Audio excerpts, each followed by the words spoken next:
Le parcours du film Gambit est l'un des projets les plus fascinants et frustrants de l'univers des X-Men.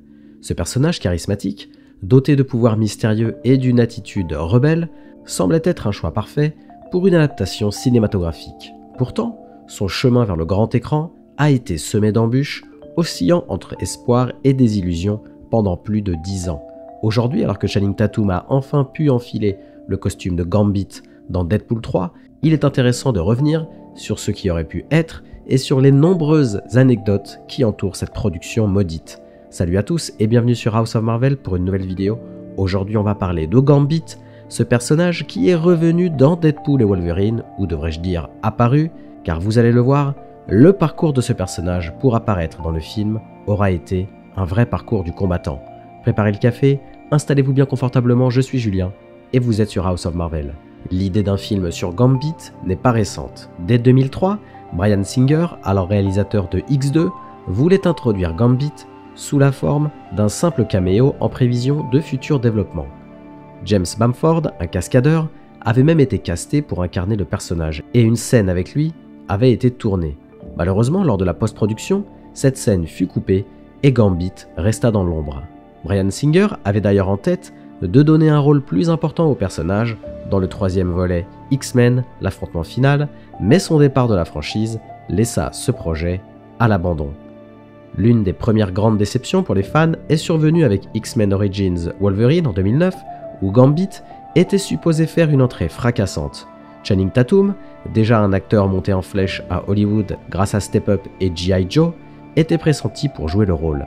Il avait même été approché par la Fox, mais il dut décliner à cause de conflits d'agenda avec G.I. Joe, le réveil du Cobra. L'acteur Taylor Kitsch fut alors choisi à la dernière minute pour incarner le mutant Cajun.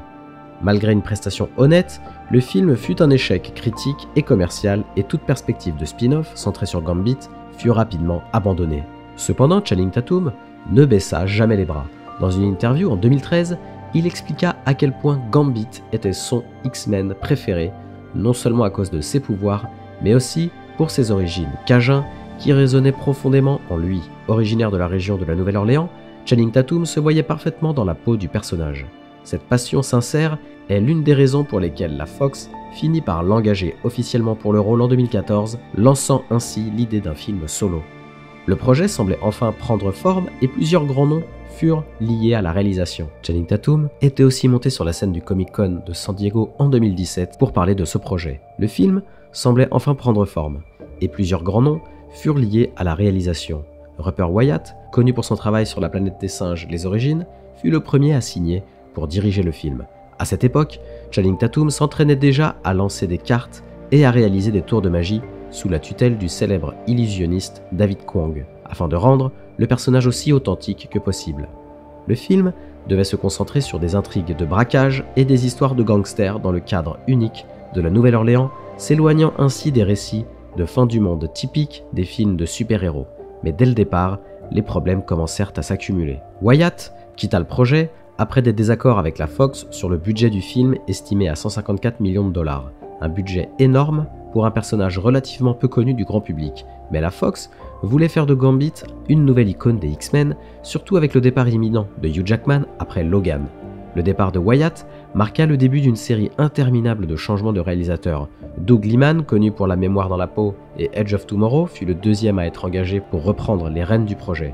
Liman et Tatum travaillaient sur une nouvelle version du scénario, mais le réalisateur quitta à son tour le projet, affirmant ne pas pouvoir se connecter à l'histoire.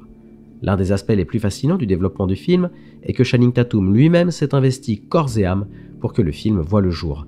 À un moment donné, il était même question qu'il co-réalise le film avec son partenaire de production, Reed Caroline. Mais la Fox, méfiante face au manque d'expérience de Tatum dans la réalisation, refusa cette proposition. Les ambitions de l'acteur étaient claires, il voulait que Gambit ait le même impact sur les fans que Deadpool ou Logan, avec une classification R, un ton unique et un respect profond du personnage.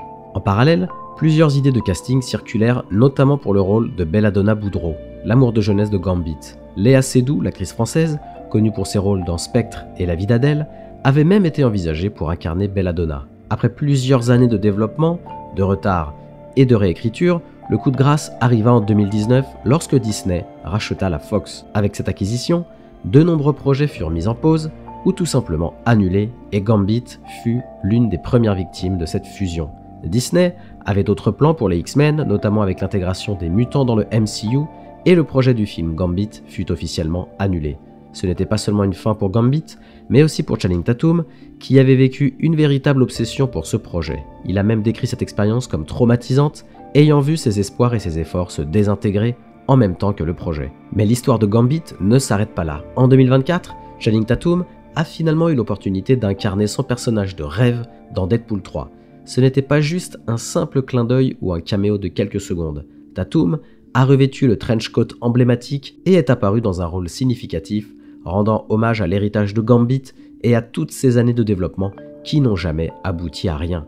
Cette apparition a été saluée par les fans comme un moment cathartique, non seulement pour eux, mais aussi pour l'acteur qui avait tellement investi dans ce personnage, et Kevin Feige le savait bien. Le fait que Gambit soit toujours vivant à la fin de Deadpool 3 laisse entrevoir de possibles futures aventures.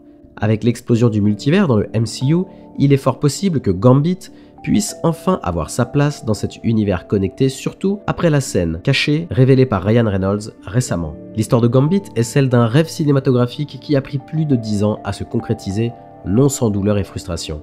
Channing Tatum, porté par une passion sincère pour le personnage, a vu ses efforts maintes fois contrecarrés, mais il n'a jamais abandonné. Son apparition dans Deadpool 3 est la preuve que dans le monde des super-héros, même les projets maudits peuvent finir par trouver leur place. Alors que l'avenir des X-Men dans le MCU reste encore incertain, il y a de l'espoir pour Gambit. À vous de me donner votre avis maintenant. Aimeriez-vous voir Gambit dans un film solo? Faites-le moi savoir en commentaire et n'hésitez pas à me faire parvenir vos théories. J'adore les lire et en débattre avec vous, et comme d'habitude, merci d'avoir regardé cette vidéo. Si elle vous a plu, merci de la liker et de me donner votre avis en commentaire. Aussi, pour ne pas louper mes prochaines vidéos, abonnez-vous et activez les notifications. À la prochaine sur House of Marvel.